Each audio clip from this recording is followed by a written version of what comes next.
Hi, welcome back to our study into the book of Job. We are at part number 8. Um, there only is a few more parts to go. As I said before, I'm skipping through this to try and just get a few kernels of truth and nuggets of gold to sort of focus on. Um, there's a lot more in it than what I've had time or have time to go into right now.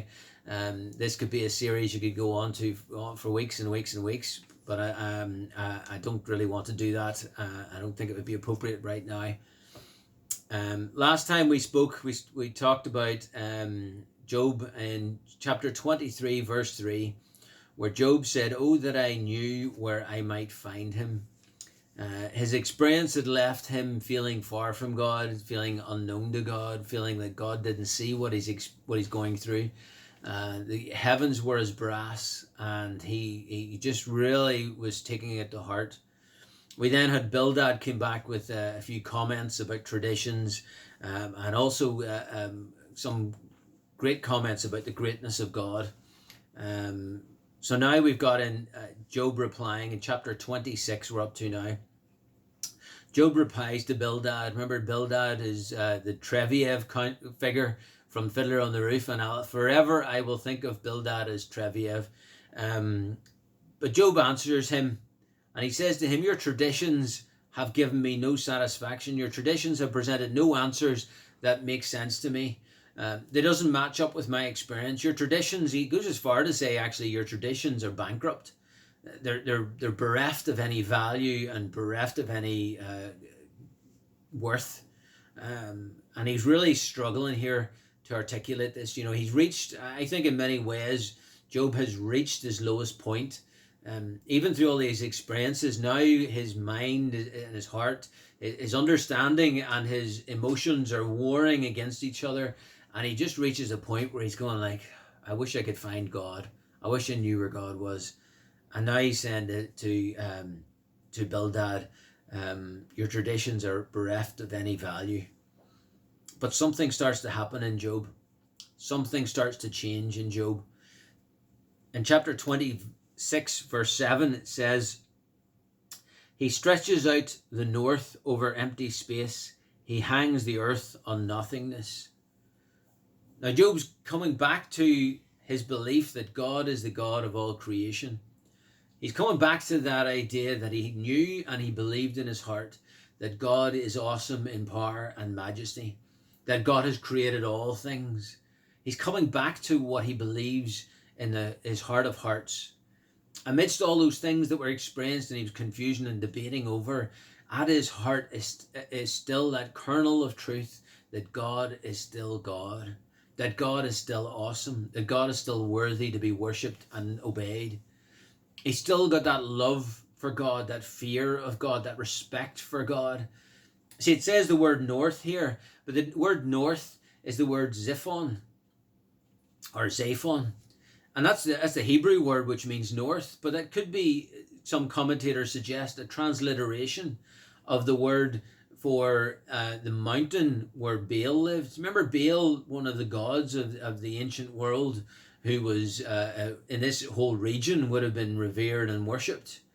So Job is maybe suggesting here that even this place that people revere as holy for that God isn't even, can't that God can't even take credit for it, because realistically the God of all creation has created all things.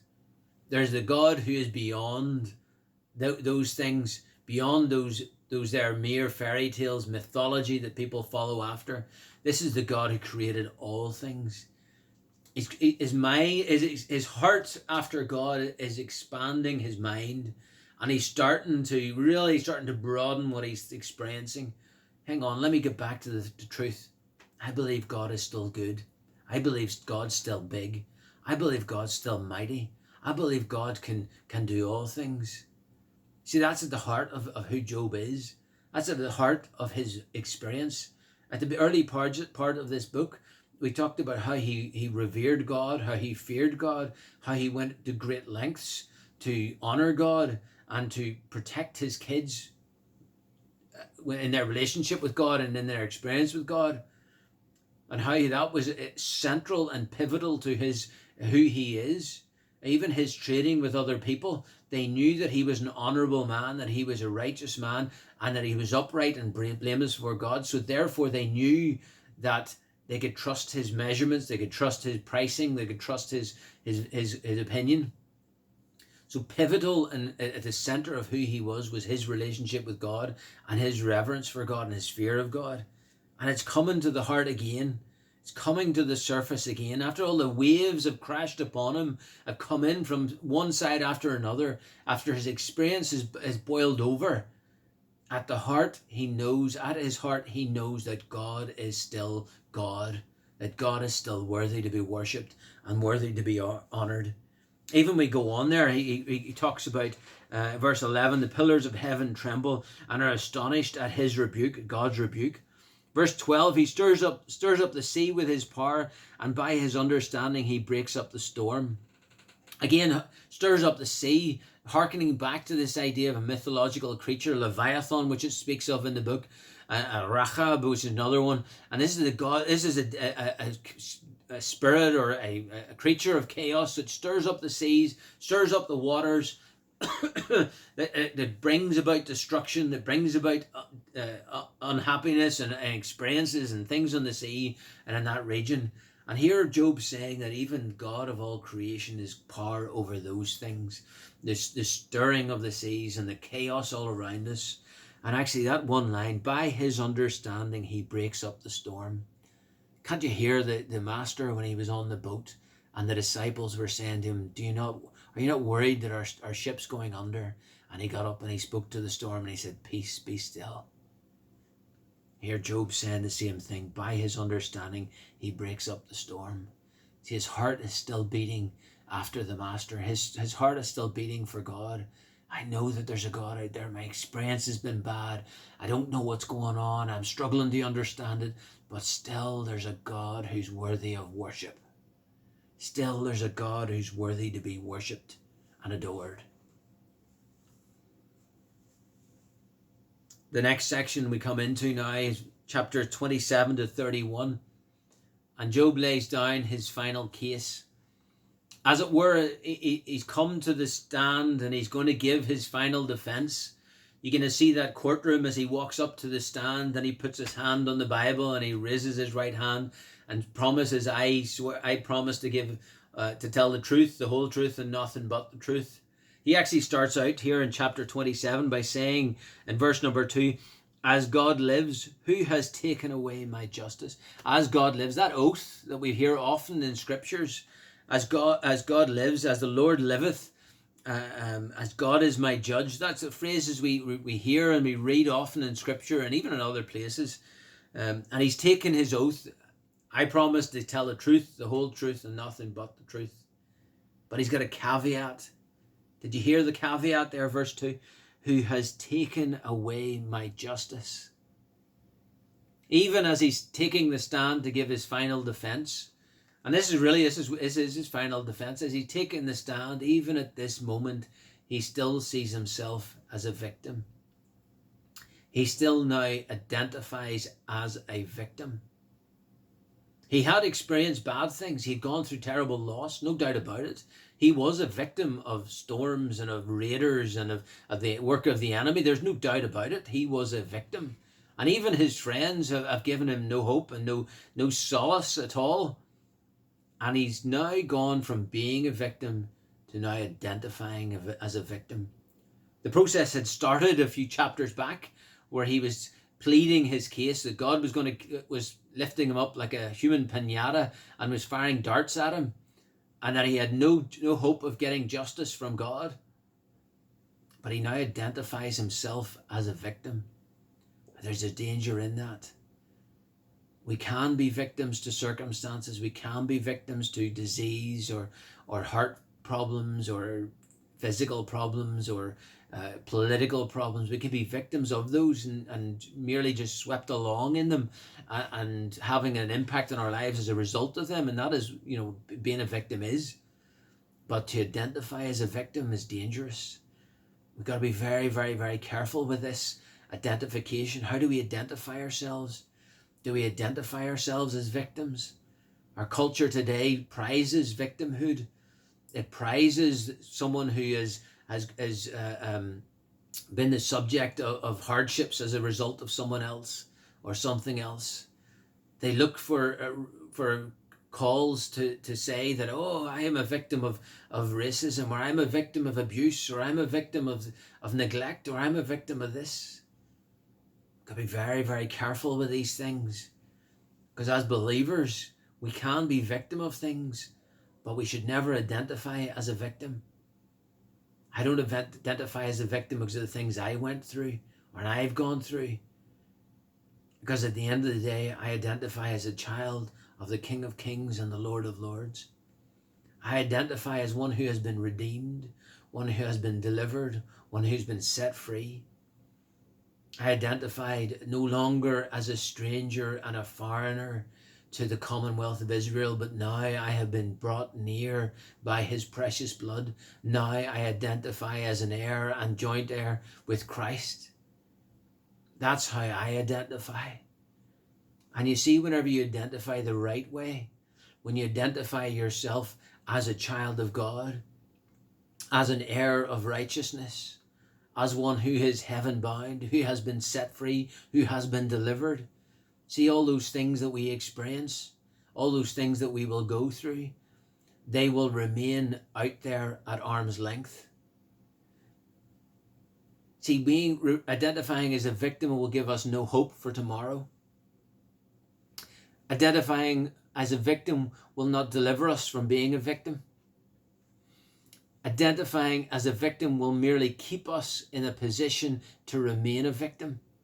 It will keep us in that place where we'll be looking ourselves for the next excuse to claim victimhood.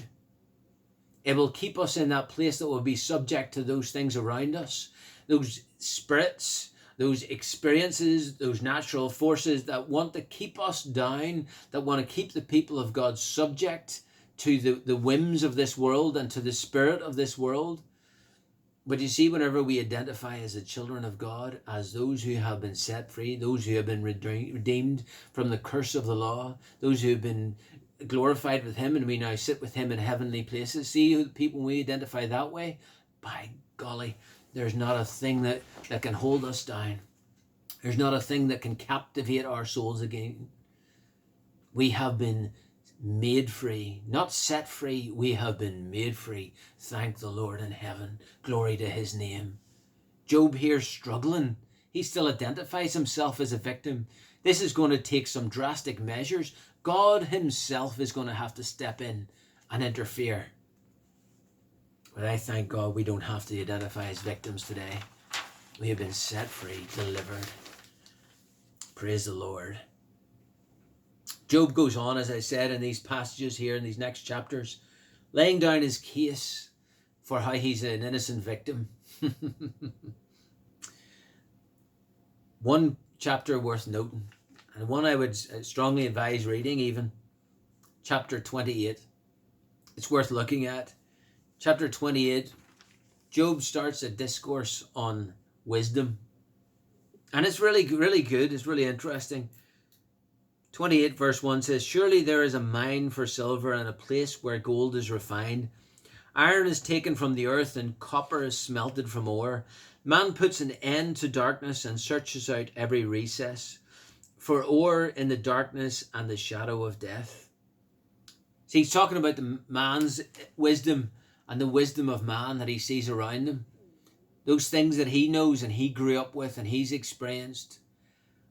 Man's genius is the intellect that puts an end to darkness, persistence that searches out every recess, curiosity that explores the unknown, vision that sees better than the falcon, courage that is better than the lions, inventiveness that creates new tools, industry that reshapes the environment, discernment that perceives the precious, and creativity that produces new alternatives.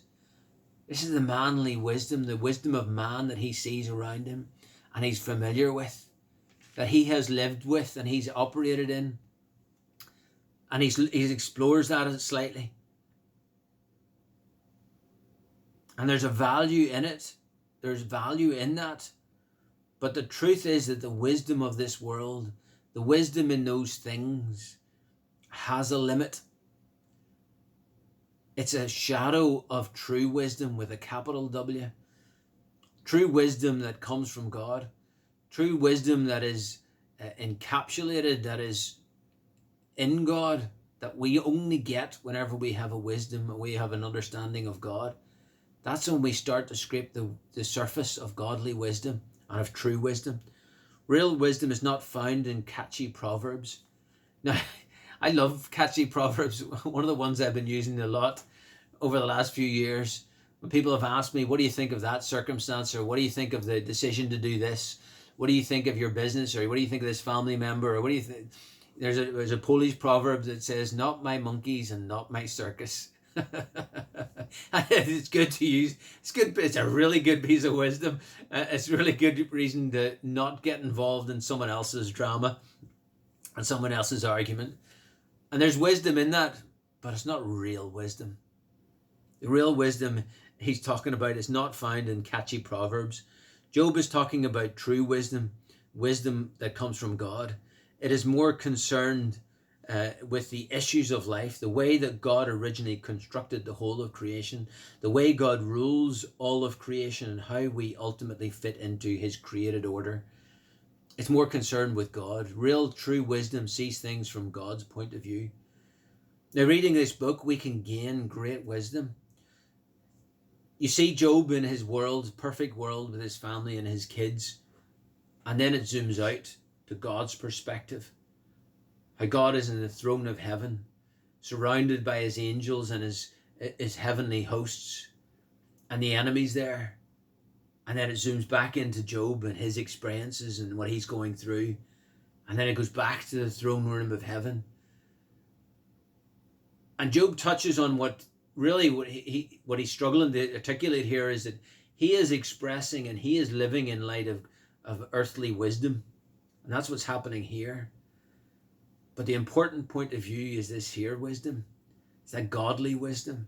The wisdom that comes through having a godly perspective of our experiences, a godly perspective of our world, a godly perspective of our futures, a godly perspective of who we are. Because that is true wisdom. Wisdom isn't found, real wisdom isn't found in what happens in this world. It really isn't found here. Wisdom comes from this perspective up here, God's perspective. And Job doesn't understand these perspectives yet. He doesn't know what's happening up here. He's trying to come to terms with it. As he's seen his reverence for God and his honor of God bubbling to the surface. And now this here chapter talking all about wisdom. There's something happening in Job. He's struggling here, where he finds that the seeds that have been germinating in his heart are starting to produce life. They're starting to produce hope. They're starting to produce maybe something that could lead to getting out of his victimhood and out of his experience. And here in his last moments, we see Job truly as the poet, Job as the philosopher, and Job as the prophet, foreshadowing even what God is going to say later on. As I said, these chapters here, 27 to 31, Job is laying down his final defense. And at the end of chapter 31, he says, let me be weighed, let my integrity be evaluated again. Again, going back to his integrity. He's held on to it all this time. He's struggled, he's struggled, he's struggled. He's fought, he's been hurt, he's been battered, but he's held on to his belief in God. Let my integrity be evaluated once again. And finally, he gets up and he says, Your Honor, the defense rests. And next time we'll go into the final words of the prosecution. We get a new voice next time. Elihu speaks up. I pray that you'll have enjoyed this and that you'll come back next time. We've only got a couple more left until we finish the book of Job. Okay? God bless. Take care.